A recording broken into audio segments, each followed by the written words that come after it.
Hello guys, welcome back to our channel. आज हम लोग देखेंगे कि कैसे हम लोग गिट को गिटहब के साथ यूज कर सकते हैं अपने प्रोजेक्ट के लिए।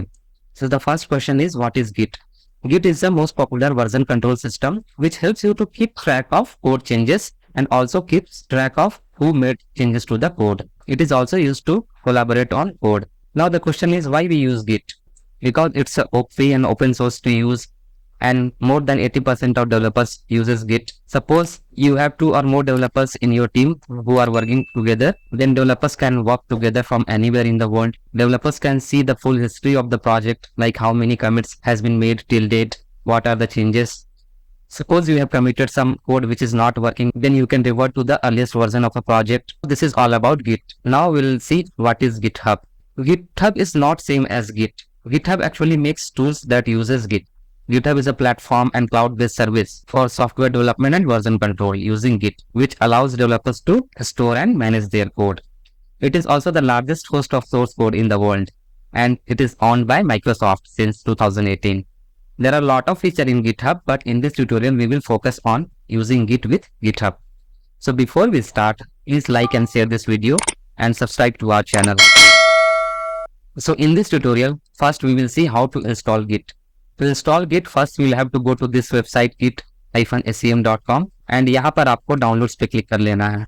देन आप अपने OS के अनुसार उसका डाउनलोड फाइल डाउनलोड करके उसे अपने सिस्टम पे इंस्टॉल कर लीजिए। वंस आपका सिस्टम इंस्टॉल हो गया तो आप कमांड प्रॉम्प्ट या टर्मिनल खोल के चेक कर सकते हैं कि गिट इंस्टॉल हुआ है कि नहीं। उसके लिए हम लोग कमांड यूज करते हैं गिट स्पेस हाइफन वर्जन। ऐसा करने से आपको गिट की वर्जन मिल जाएगी जिसको आपने इंस्टॉल किया है। इसके बाद आपको कुछ ग्लोबल कॉन्फ़िगरेशन सेट करनी होगी जो कि है नेम एंड ईमेल। तो उसके लिए हमारे पास कमांड होता है, अगर आप ग्लोबली सेट करना चाहते हैं सारे रिपोजिटरी के लिए तो हाइफन ग्लोबल लगा देंगे, और अगर आप सिर्फ एक रिपोजिटरी के लिए सेट करना चाहते हैं तो ग्लोबल हटा देंगे। तो यहाँ पर हम लोग अपना नेम सेट कर लेते हैं। उसके बाद नेक्स्ट ग्लोबल कॉन्फ़िगरेशन जो हमें सेट करना है वो है user.email, वो हम सेट कर लेंगे यहाँ पर। इसके बाद आपने जो भी कॉन्फ़िगरेशन सेट किया है उसे देखने के लिए एक कमांड है git config -l। इसको आप रन करेंगे तो ये आपको वो सारे कॉन्फ़िगरेशंस लिस्ट डाउन कर देगा। हमने जो कॉन्फ़िगरेशन सेट किया था वो है user.name एंड user.email। ऐसा करने से ये फायदा होगा कि जब भी आप कोड चेंज करके गिटहब पे पुश करेंगे तो वहां पर आपको पता चल जाएगा कि इस यूजर ने ये कोड चेंजेस किया है। इसके बाद हम लोग देखेंगे कि गिटहब पे कैसे एक रिपोजिटरी बनाकर अपने प्रोजेक्ट को पुश कर सकते हैं। तो उसके लिए सबसे पहले आपको github.com पे साइन इन कर लेना है। उसके बाद क्रिएट रिपोजिटरी पे क्लिक कर देना है।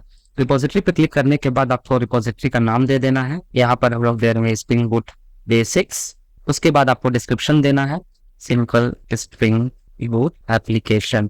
आप चूज कर सकते हैं कि आप इस रिपोजिटरी को पब्लिक रखना चाहते हैं या प्राइवेट। तो यहाँ पर मैं पब्लिक चूज कर रहा हूँ। अगर आप कुछ Redmi file the time of creating this repository अगर आप रखना चाहते हैं तो इस चेकबॉक्स को क्लिक कर सकते हैं। अगर आप कोई गिट इग्नोर टेम्पलेट यहाँ पर डालना चाहते हैं तो वो भी आप ऐड कर सकते हैं, लेकिन ये गिट इग्नोर टेम्पलेट हम लोग अपने प्रोजेक्ट डायरेक्टरी में ही रखेंगे, तो यहाँ पर हम लोग नहीं डाल रहे हैं। Then next is choose licence. तो अगर आप कोई लाइसेंस लिए हुआ है अपने प्रोजेक्ट के लिए देन आप वो चूज कर सकते हैं। उसके बाद क्रिएट रिपोजिटरी पे क्लिक कर देंगे। ऐसा करने से आपको आपकी रिपोजिटरी क्रिएट होकर मिल जाएगी। इसके बाद आप देख सकते हैं यहाँ पर आपको कुछ इस तरह का स्ट्रिंग मिलेगा, जिससे कि आप ये देख पा रहे हैं कि इस रिपोजिटरी में अभी तक कोई भी कोड पुश नहीं की गई है।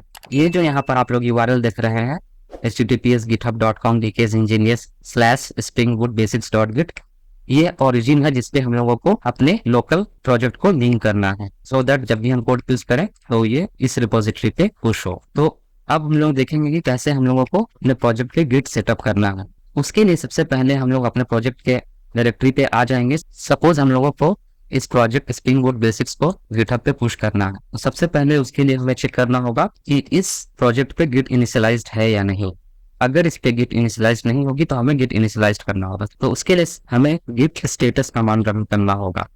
अगर ये एरर देता है that means this is not a git repository, so we'll have to make it a git repository. So उसके लिए सबसे पहले हम लोग इस प्रोजेक्ट पे गिट इनिशियलाइज करेंगे। तो उसके लिए कमांड होता है Git space init.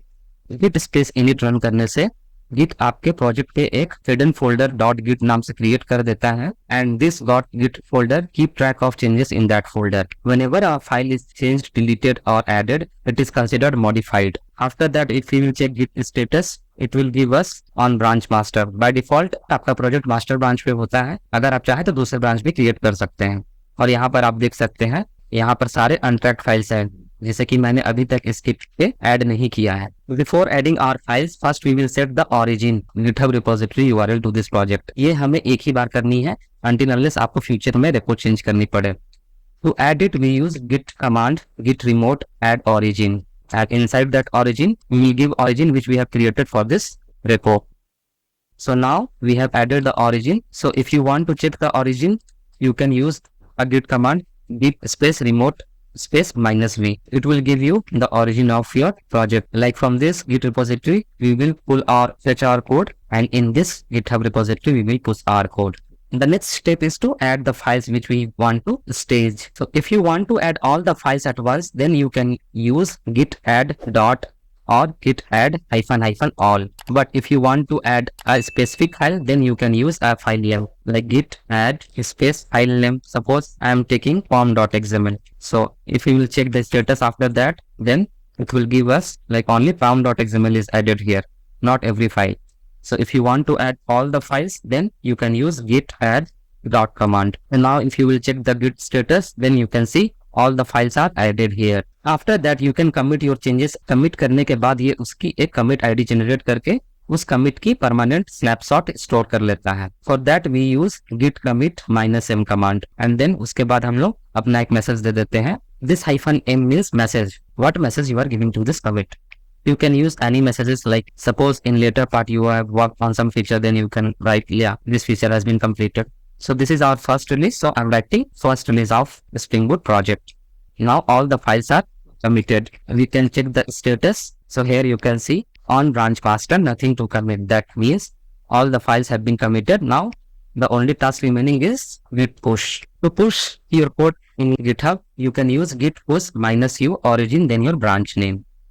Since we are pushing it to master branch, that's why we have kept master in the branch name. Once you will execute this command, for the first time it will ask you the password of git of push. So you'll have to authorize it. यहाँ पर हम इसे authorize कर देंगे. Authorize करने के बाद ये आपको आपकी पासवर्ड मांगेगा. पासवर्ड डालने के बाद हम उसे authorize कर देंगे. उसके बाद ये authentication succeed का मैसेज दे देगा, और आप जैसे ही अपने कमांड प्रॉम्प्ट में आएंगे आपको दिख जाएगा कि ये कोड पुश हो चुका है. इसको आप वेरीफाई कर सकते हैं github.com पे जाकर. अगर आप इस पेज को दोबारा रिफ्रेश करेंगे तो आपको यहाँ पर हम लोगों ने जो भी पुश किया होगा वो चेंजेस आपको यहाँ पर दिख जाएगी. If you have any question और doubt, you can drop it in the comment section. Thanks for watching this video. Do not forget to like, share and subscribe.